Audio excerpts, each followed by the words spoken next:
Hello everyone. आज हम discuss करने जा रहे हैं हिमाचल प्रदेश की वैलीज के बारे में। ठीक है, तो आज का हमारा टॉपिक है हिमाचल प्रदेश की वैलीज। इससे पहले हम जो है एचपी की जियोग्राफी के 2 टॉपिक ऑलरेडी डिस्कस कर चुके हैं, जिसमें हमने डिस्कस किया था हिमाचल की माउंटेन रेंजेस और इसके साथ नेक्स्ट हमने डिस्कस किया था जो लेक्स हिमाचल प्रदेश की। तो आज हम डिस्कस करने जा रहे हैं यहाँ पे थर्ड टॉपिक वैलीज। तो चलिए स्टार्ट करते हैं। डिस्ट्रिक्ट वाइज हम जो है वैलीज को डिस्कस करेंगे। यहाँ पे सबसे पहले हम करेंगे किन्नौर डिस्ट्रिक्ट की वैलीज को डिस्कस। ठीक है, तो किन्नौर में हमारे पास हांगरांग वैली के बारे में देख लेते हैं। ये जो हांगरांग वैली है किन्नौर में, ये ली नदी के किनारे है। अच्छा, इससे पहले एक चीज आपने ध्यान रखनी है कि वैलीज बनती कैसे हैं। तो नदियां बनाती हैं वैलीज को। ठीक है, नदियां जो है लैंड को, एरिया को, या हम बोले पहाड़ों को कट कर करके उनको जो है वैलीज की शेप दे देती है। ठीक है, और जो शिवालिक में वैलीज होती हैं, ठीक है, शिवालिक रेंज में जो वैलीज होती हैं उनको एक अलग नाम से जाना जाता है। ठीक है, मैं ऑलरेडी इसको करवा चुकी हूँ कि शिवालिक में वैलीज को किस नाम से जाना जाता है। अब आप मुझे बताएंगे कि किस नाम से जाना जाता है, क्योंकि ये मैंने करवा दिया ऑलरेडी। तो चलिए देखते हैं। सबसे पहले हांगरांग वैली डिस्कस कर रहे हैं हम। ये जो हांगरांग वैली है ये ली रिवर के किनारे है। ठीक है, ली नदी ने इस वैली को बनाया है। और इसके बारे में दूसरी खास बात ये है कि एक राजा था केहरी सिंह। ठीक है, ये केहरी सिंह कहाँ का राजा था? किन्नौर का राजा था। ठीक है, या बोल सकते हैं कि रामपुर बुशहर का राजा था ये, क्योंकि रामपुर बुशहर उस टाइम, ये जो बुशहर वाला एरिया है ये किन्नौर एरिया के अंडर ही, बुशहर के अंडर ही किन्नौर भी आता था। तो केहरी सिंह था यहाँ का राजा। केहरी सिंह ने क्या किया था, एक बैटल में हेल्प करी थी तिब्बत के राजा की। ठीक है, तो जब तिब्बत के राजा की बैटल में हेल्प करी तो राजा ने अपनी फ्रेंडशिप के तौर पर या फिर एक थैंक्स करने के लिए ये जो हांगरांग वैली थी ये गिफ्ट में दे दी थी केहरी सिंह को। ठीक है, तो हांगरांग वैली जो है केहरी सिंह को, राजा केहरी सिंह को मिली थी गिफ्ट में। किससे? तिब्बत के राजा से। अब तिब्बत के राजा ने दी होगी तो बॉर्डर वाले एरिया पे दी होगी, ऑब्वियस सी बात है। तो ये वैली प्रेजेंट कहाँ पे है? तिब्बत और हिमाचल का जो बॉर्डर है वहां पे प्रेजेंट है ये वैली। ठीक है, और किन्नौर की जो नाको विलेज है ना वो इसी वैली में प्रेजेंट है। नाको विलेज बहुत फेमस है किन्नौर की, तो ध्यान रखना किन्नौर की नाको विलेज जो है हांगरांग वैली में प्रेजेंट है। नेक्स्ट किन्नौर की वैली है हमारे पास टिडोंग वैली। टिंडोंग जो है ना ये सबसे रग्ड वैली है। रग्ड होता है ऊबड़ खाबड़। ठीक है, मतलब बिल्कुल भी प्लेन नहीं है, बड़ी ही ऊबड़ खाबड़ सी वैली है ये। तो पूछते हैं कि सबसे रग्ड वैली कौन सी है, तो टिडोंग वैली है सबसे रग्ड वैली। 32 किलोमीटर लंबी है। ठीक है, अब ये इस वैली को भी किसी नदी ने बनाया होगा, तो टिडोंग वैली को बनाया है त्रियुंग वाटर स्ट्रीम ने। ठीक है, टिडोंग वैली को बनाया त्रियुंग ने। 32 किलोमीटर लंबी ये वैली है और ये एक उबड़ खाबड़ वैली है। अच्छा, इसके बाद नेक्स्ट हमारे पास आती है चोरगाद वैली।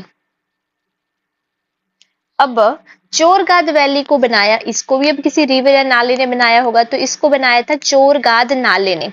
चोरगाद वैली को चोरगाद नाले ने बनाया। ठीक है, और किन्नौर और तिब्बत के बॉर्डर पे ये प्रेजेंट है, ये ध्यान रखना है। चोरगाद वैली चोरगाद नाले ने बनाई, किन्नौर और तिब्बत के बॉर्डर पे है। टिडोंग वैली उबड़ खाबड़ वैली है, 32 किलोमीटर लंबी है। त्रियुंग रिवर या वाटर स्ट्रीम ने इसको बनाया है।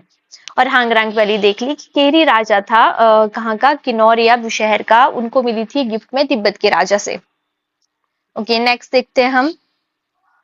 इसके अलावा किन्नौर में प्रेजेंट है भाबा वैली।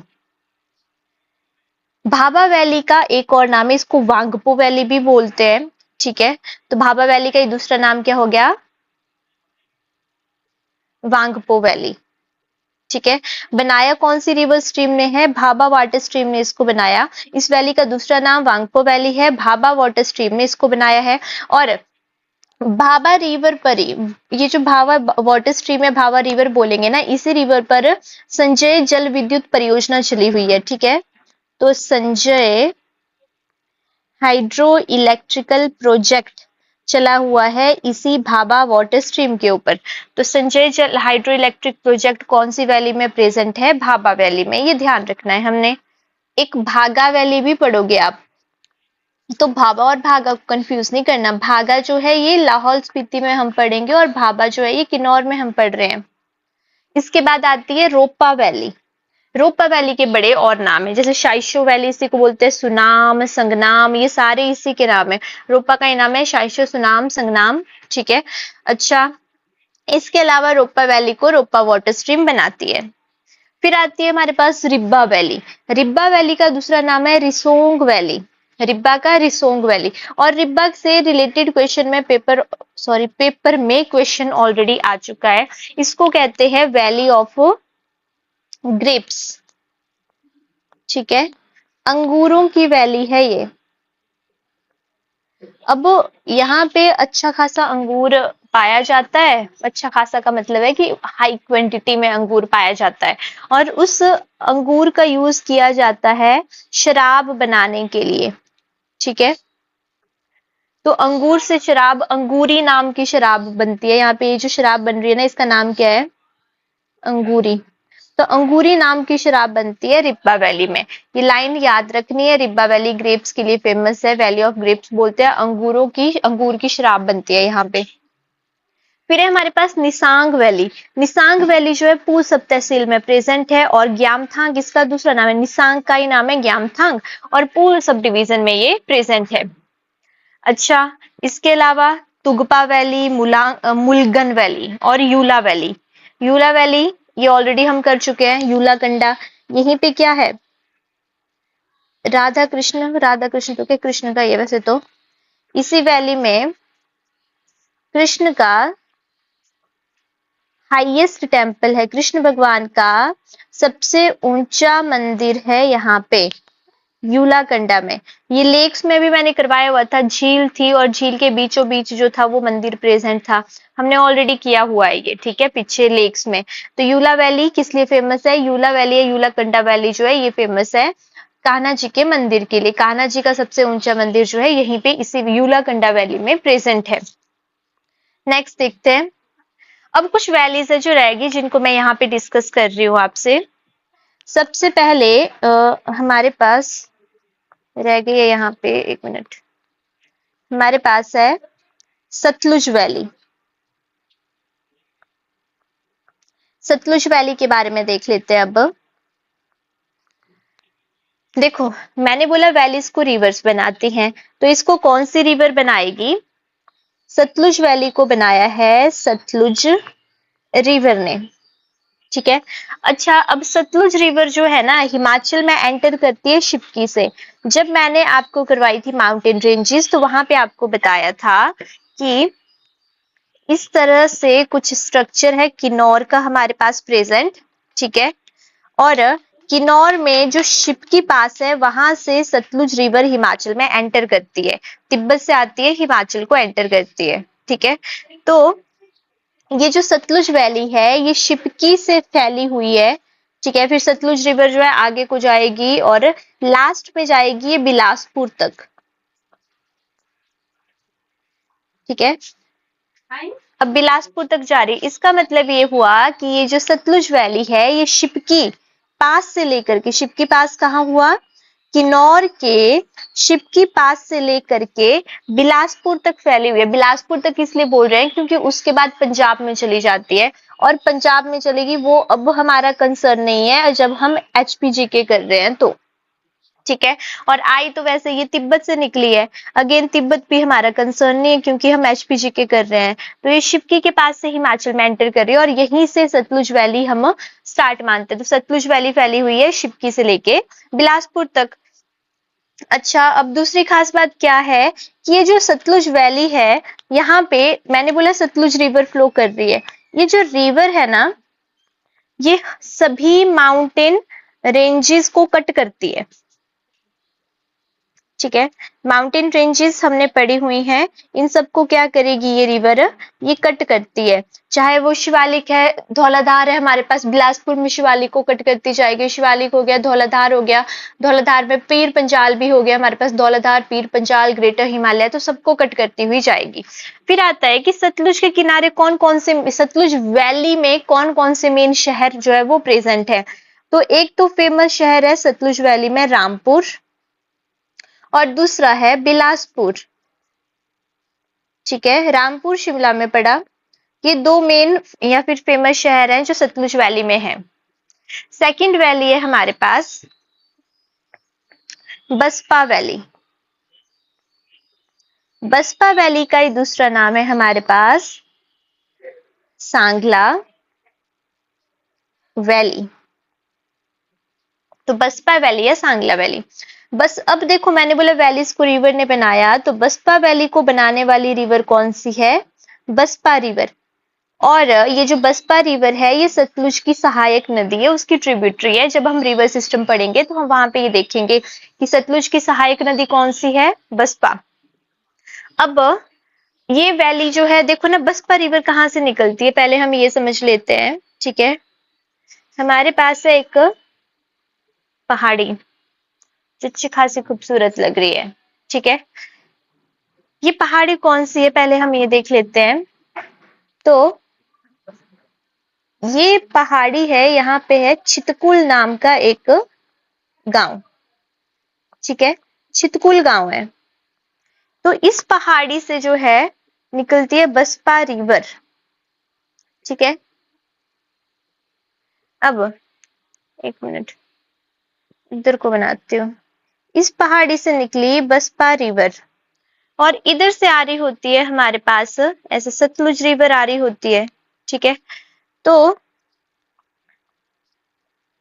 फिर क्या होता है कि चितकुल से निकली है हमारे पास, चितकुल वाला जो एरिया, यहाँ से निकली बसपा रिवर और ये करछम नाम की जगह पे जाके मिल जाती है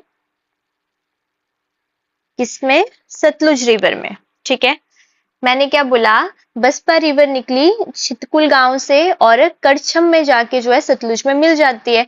मतलब अगर हमने बसपा वैली डिसाइड करनी हो तो जो एरिया जो है वो बसपा रिवर ने ट्रेवल करा है, वो सारा एरिया को ही हम बसपा वैली का एरिया बोलेंगे। तो चितकुल से लेकर के करछम तक फैली हुई है हमारे पास बसपा वैली। ठीक है, तो ये कहां से कहां तक है, बसपा वैली है हमारे पास चितकुल से लेकर के करछम तक। ठीक है, करछम में बसपा जो है सतलुज में मिल जाती है। अब इसके बाद क्या है, इस वैली का सबसे ऊंचा गांव कौन सा होगा, ये है पूरी रेड कलर में बसपा वैली ना। तो बसपा वैली का सबसे ऊंचा गांव कौन सा होगा, ये पीक के ऊपर ही तो होगा, चितकुल गांव ही होगा, है ना सबसे ऊंचा। तो इस वैली का जो आता है हमारे पास की हाईएस्ट विलेज कौन सी है, बसपा वैली की हाईएस्ट विलेज है हमारे पास चितकुल। ये ध्यान रखना है, बस वैसे ध्यान रखने की जरूरत नहीं है, डायग्राम से पता चली गया कि इस वैली का सबसे ऊंचा गांव कौन सा है हमारे पास, चितकुल। अच्छा, इस वैली के बारे में खास बात ये है कि इसको बोलते हैं कि ये सबसे ज्यादा रोमांटिक और खूबसूरत वैली है। तो बसपा वैली है सबसे ज्यादा रोमांटिक और खूबसूरत वैली। इस वैली के फेमस विलेजेस कौन कौन से हैं, तो इस वैली में दो फेमस विलेजेस हैं। एक है हमारे पास, वैसे है तो एक ही, उसके नाम दो हैं, सांगला, यहाँ पे लिख देती हूँ मैं, हमारे पास है सांगला और उससे वहीं पे कामरू। ठीक है, तो सांगला कामरू जो है इस वैली के सबसे फेमस विलेजेस हैं। ठीक है, यह फेमस विलेजेस हैं, इसी कारण से इस वैली का नाम सांगला पड़ा। बसपा नाम तो इसलिए पड़ा है क्योंकि बसपा नदी ने बनाया, सांगला नाम इसलिए पड़ा है क्योंकि इस पूरी वैली का सबसे फेमस गांव कौन सा है, सांगला। यहाँ पे हमारे पास किन्नौर की जितनी भी वैलीज थी इंपॉर्टेंट, वो सारी हमने कर ली है। ठीक है, अब हम देखते हैं नेक्स्ट डिस्ट्रिक्ट के बारे में। नेक्स्ट डिस्ट्रिक्ट आती है हमारे पास लाहौल स्पीति। तो देखते हैं लाहौल स्पीति में कौन कौन सी नदियां बहती हैं। सबसे पहले हम देखने जा रहे हैं चंद्रा वैली के बारे में। चंद्रा वैली का दूसरा नाम आता है हमारे पास रंगोली वैली। चंद्रा वैली को ही हम बोलते हैं रंगोली वैली। ठीक है, अब चंद्रा वैली है तो कौन सी नदी ने बनाई है ये? यहां से फ्लो करती आ रही है हमारे पास चंद्रा रिवर। ठीक है, तो ये जो चंद्रा रिवर का पूरा एरिया हो गया ना, यही चंद्रा वैली है। चंद्रा वैली को चंद्रा रिवर ने बनाया। इसी वैली का दूसरा नाम रंगोली वैली है। ये रंगोली नाम भूलना नहीं आप लोगों ने, इंपॉर्टेंट है ये। फिर आती है हमारे पास भागा वैली। तो भागा वैली को लोकल लैंग्वेज में गारा वैली भी बोलते हैं। ठीक है, तो भागा वैली का लोकल नेम क्या हो गया हमारे पास? गारा वैली। अच्छा, और भागा वैली को बनाने वाली रिवर कौन सी होगी? ऑब्वियसली भागा रिवर। ठीक है, तो इस वैली को कौन सी रिवर ने बनाया? भागा रिवर ने। और भागा रिवर ने जितना एरिया जो है वो ट्रेवल किया है, वही एरिया जो है भागा वैली का एरिया है। तो ये हो गया भागा वैली का एरिया, और ये इधर हो गया हमारे पास चंद्रा वैली का एरिया। अब चंद्रा और भागा जो है, इधर से चंद्रा रिवर आ रही है और इधर से भागा आ रही है। अब चंद्रा और भागा दोनों मिल गई है। ठीक है, तो चंद्रा और भागा रिवर के मिलने से हमारे पास एक नई रिवर बनती है जिसका नाम है चिनाब रिवर। इन दोनों के मिलने से हमारे पास एक नई रिवर बनी, चिनाब रिवर। ठीक है, और इस वैली को चिनाब वैली भी बोलते हैं, और इसी वैली का दूसरा नाम है चंद्रा भागा वैली। चंद्रा और भागा के मिलने से चंद्रा भागा रिवर बनी या चिनाब रिवर बनी। तो वैली का नाम क्या होगा? चंद्रा भागा या चिनाब वैली। इसके अलावा इस वैली के और भी नाम है चंद्रा भागा वैली के, जैसे पट्टन वैली इसी को बोलते हैं। ये ध्यान रखना है आपने, ये इंपॉर्टेंट है। पट्टन भी इसी को बोलते हैं। ठीक है, अच्छा, लाहौल वैली पूछेंगे कौन सी है? अगर सिंपल लाहौल लिखा हुआ है तब भी यही वैली की बात कर रहे हैं हम। इसके अलावा अगर आपको आया पोटैटो लिखा हुआ कि पोटैटो वैली कौन सी है, तो भी ये पोटैटो वैली। क्यों? क्योंकि इस वैली का पर हेक्टेयर वर्ल्ड रिकॉर्ड है पोटैटो की प्रोडक्शन में। ठीक है, आलू की प्रोडक्शन, कल्टीवेशन नहीं बोल रही हूं मैं ना, आलू की प्रोडक्शन में वैसे वर्ल्ड रिकॉर्ड नहीं है, पर हेक्टेयर में वर्ल्ड रिकॉर्ड है आलू की प्रोडक्शन होने में। इतना ज्यादा आलू इसमें होगा कि इस वैली का ही नाम पड़ गया आलू की वैली, पोटैटो वैली। अब और क्या खास बात है, ये वैली कहां से कहां तक फैली हुई है, ये क्वेश्चन आता है। तो ये वैली फैली हुई है थिरोट से लेकर के, सॉरी उल्टा बोल रही हूं मैं, लिया तो कहीं और से जाएगा, टांडी से थिरोट तक। देखो, तांडी वो जगह है जहां पे चंद्र और भागा मिली। ये क्वेश्चन ध्यान रखना है, जब हम रिवर्स पढ़ेंगे तो वहां पे भी देखेंगे कि वो पॉइंट जहां पे चंद्र और भागा मिलती हैं, उस पॉइंट को बोलते हैं तांडी। तो इसीलिए ये वैली तांडी से लेके थिरोट तक फैली हुई है। ठीक है, और ना लाहौल स्पीति का सबसे ज्यादा जो अनाज होता है ना, वो इसी वैली में होता है। इसीलिए इस वैली को बोलते हैं orchid and granary of Lahaul, कि लाहौल का अनाज का घर है या अनागार है ये सबसे ज्यादा। क्योंकि जितना मतलब अनाज इतना ज्यादा तो होता नहीं है लाहौल स्पीति में, क्योंकि ना वहां पे क्या बोल सकते हैं, क्लाइमेट फेवरेबल है, बारिश वहां पे बहुत कम होती है, तो इतना अनाज खास होता नहीं है। पर सबसे ज्यादा अगर होता है तो इसी वैली में होता है। नेक्स्ट देखते हैं अब आती है हमारे पास स्पीति वैली। स्पीति वैली के बारे में देखते हैं। देखो ना, जो स्पीति रिवर है एक साइड से आ रही होती है हमारे पास सतलुज रिवर। सतलुज रिवर में आ मिलती है कौन सी रिवर? स्पीति रिवर। ठीक है, सतलुज में स्पीति मिलती है। तो जिस जगह पे सतलुज रिवर में स्पीति मिलती है उस जगह का नाम है कुंजुम। तो कुंजुम पास के पास जो है, फिर से मैंने उल्टा बोला, सॉरी,